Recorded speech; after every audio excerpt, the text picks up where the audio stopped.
Assalamualaikum warahmatullahi wabarakatuh. Sobat matematika dimanapun Anda berada, bertemu lagi bersama saya Ibu Desti dalam video pembelajaran matematika. Baik, pada video pembelajaran kali ini saya akan membahas mengenai prisma.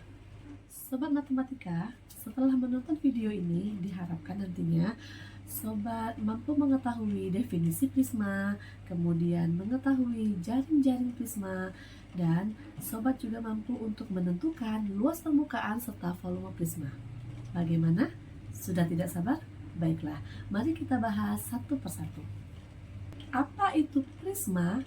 Prisma adalah bangun ruang sisi datar yang alas dan tutupnya sama persis, kemudian memiliki sisi tegak yang berbentuk persegi maupun persegi panjang. Nah, sobat, bisa sobat lihat gambar di samping. Ini adalah macam-macam prisma. Contoh-contoh prisma dalam kehidupan sehari-hari kita.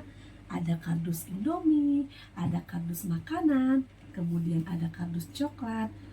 Dan mungkin sobat bisa menentukan yang lain dalam kehidupan sehari-hari kita, benda apa saja yang termasuk ke dalam prisma. Sobat, coba perhatikan gambar di sebelah kanan dan di sebelah kiri saya. Ini merupakan bangun ruang sisi datar yang sudah kita pelajari pada video pembelajaran sebelumnya, yaitu kubus dan balok.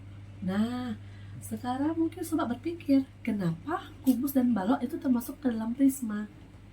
Kubus dan balok termasuk ke dalam prisma karena dia memenuhi syarat dari pengertian prisma, yaitu memiliki alas dan tutup yang sama persis. Dan juga sisi tegaknya merupakan bangun persegi atau persegi panjang.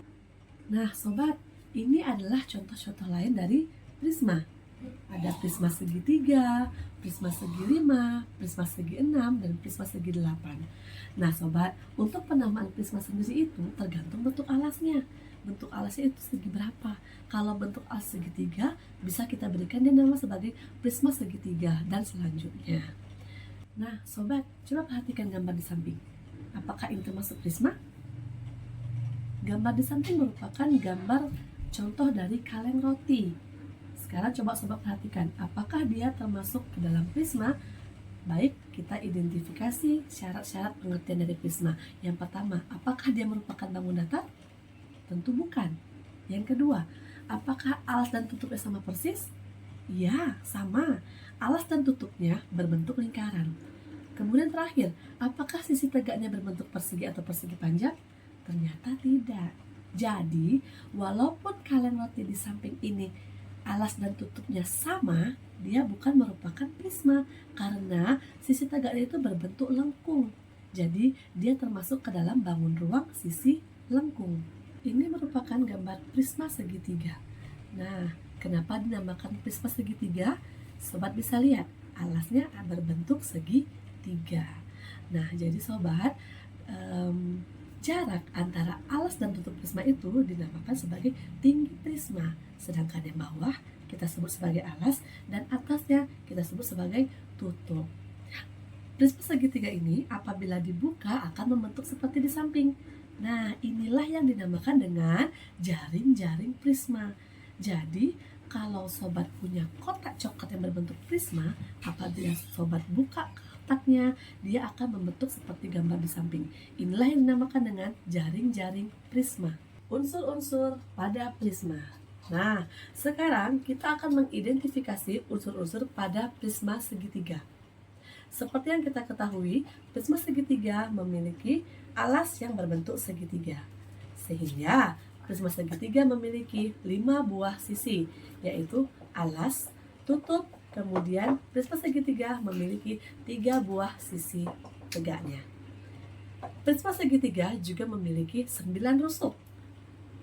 Sobat matematika tentunya sudah mengetahui ya, yang manakah yang dimaksud dengan rusuk.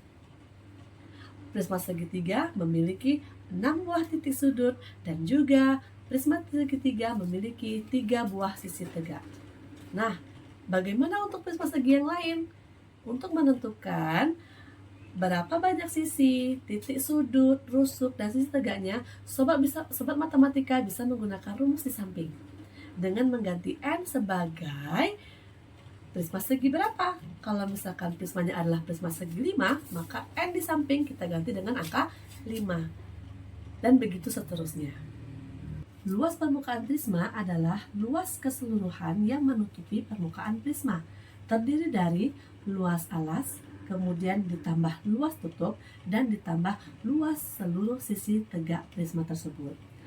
Dapat kita tuliskan dalam rumus menjadi L sama dengan 2 kali luas alas ditambah keliling alas dikali tinggi prisma. Nah, untuk luas alas dan keliling alasnya, tentu kita sesuaikan dia dengan bentuk dari alas prisma tersebut. Volume prisma merupakan isi atau kapasitas dari prisma.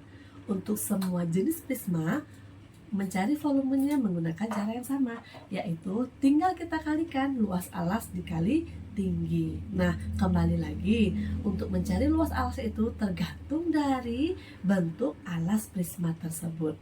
Kita sudah mengetahui bagaimana cara menentukan luas permukaan prisma dan volume prisma. Luas permukaan prisma dapat dicari dengan menggunakan rumus 2 kali luas alas ditambah keliling alas dikali tinggi. Sedangkan untuk volumenya, kita tinggal mengalihkan luas alas dikali tinggi prisma.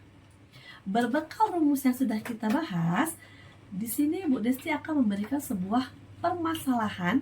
Nah, sobat, silahkan diselesaikan permasalahan di bawah ini dengan menerapkan rumus luas permukaan dan volume prisma yang telah kita bahas. Baik, sampai di sini dulu video pembelajaran kita mengenai prisma.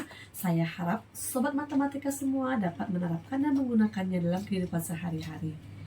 Sampai jumpa di video selanjutnya dan semangat matematika!